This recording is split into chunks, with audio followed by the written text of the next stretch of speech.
Mein Name ist Christoph. Ich habe mit meiner 5-köpfigen Familie ein Brandhaus gekauft und das werden wir vollständig kernsanieren. Und im Hintergrund seht ihr schon, vollständig heißt wirklich vollständig. Da bleibt nur noch ein Teil vom Rohbau stehen und der ganze Rest werden wir möglichst nach bestem Energiestandard jetzt komplett kernsanieren. Aber ich zeige euch zuerst mal, wie sah es denn am Anfang aus.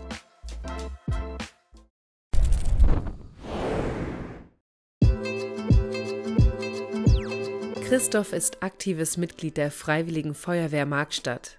An einem klaren Novembertag vor 2 Jahren wurde er gegen Mittag zu einem Wohnungsbrand gerufen. Als er am Brandort eintraf, drang bereits dichter Rauch aus den Fenstern. Mit Atemschutz ausgerüstet, rückten Christoph und seine Feuerwehrkameraden in die Wohnung vor, um nach eventuell eingeschlossenen Personen zu suchen und den Brand zu bekämpfen. Ja, hier sind wir jetzt im Hausinneren.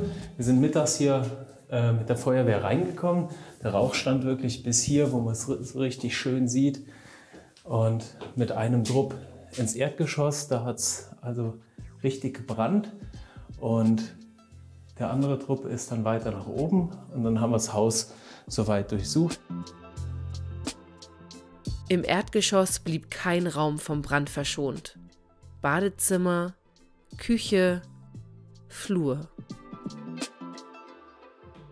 Und es war im Bereich vom Arbeitszimmer auch unheimlich warm. Und wenn wir dann ins Arbeitszimmer reingehen, da ist der Putz noch dran.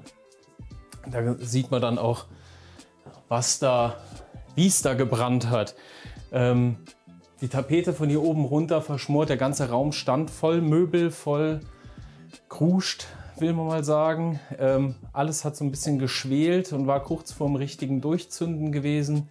Hier auf der Seite der vermeintliche Hotspot in dem Raum gewesen. Da ist die Tapete wirklich bis auf den Putz runter, da wird es schon wieder hell. Das ist so ein typisches Zeichen da. Da war es richtig warm.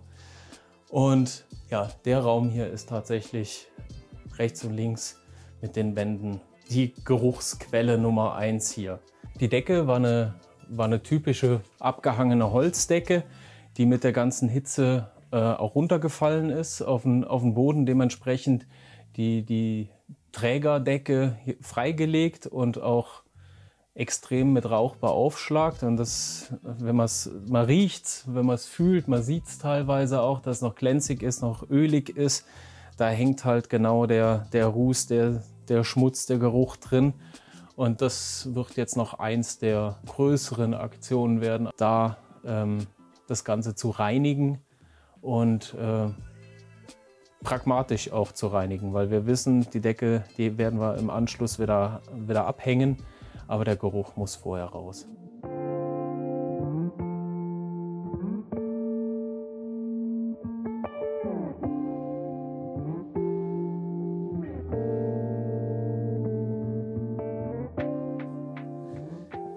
Ja, wir können jetzt einfach mal dem Rauch hinterherziehen und nach oben gehen. Das war so der Punkt, das war meine Einsatzstelle. Am Geländer sieht man schon so richtig schön, wo es warm und crispy geworden ist hier hoch. Die erste Tapete haben wir rausgemacht, aber hier sieht man einfach, hier stand der Rauch drin. Hier oben war wirklich kein Brandherd, das ist purer Rauch, der hier hochgezogen ist. Und hier oben war die zweite Wohnung, die vom Sohn, die noch eingerichtet war. Und da haben wir natürlich auch einmal geschwind durchgeguckt vom Gäste-WC.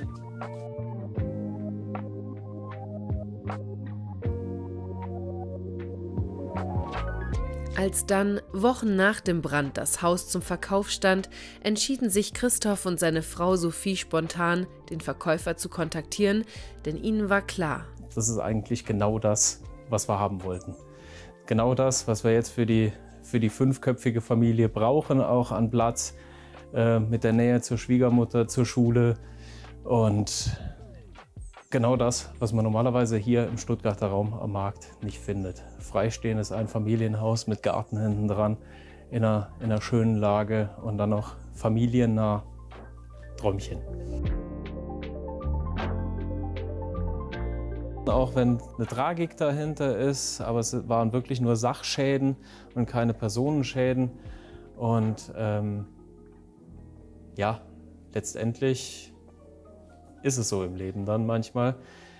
Und für alle Parteien, glaube ich, haben wir da eine ganz gute Entscheidung, einen ganz guten Weg getroffen. Von daher, wenn wir dann nachher als Familie glücklich werden, dann passt es 100%ig für alle. Willst du die junge Familie auf ihrem Weg vom Brandhaus zum Traumhaus begleiten? Dann komm mit auf eine außergewöhnliche Reise. In unserer Reportagenserie erfährst du, wie Christoph und seine Familie das ausgebrannte Haus kernsanieren. Sei hautnah dabei, wenn sie gemeinsam unerwartete Schwierigkeiten meistern, um ihr Traumhaus zu realisieren.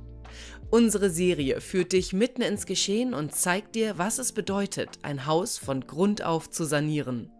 Abonniere jetzt unseren Kanal und verpasse keine Episode dieser spannenden Geschichte.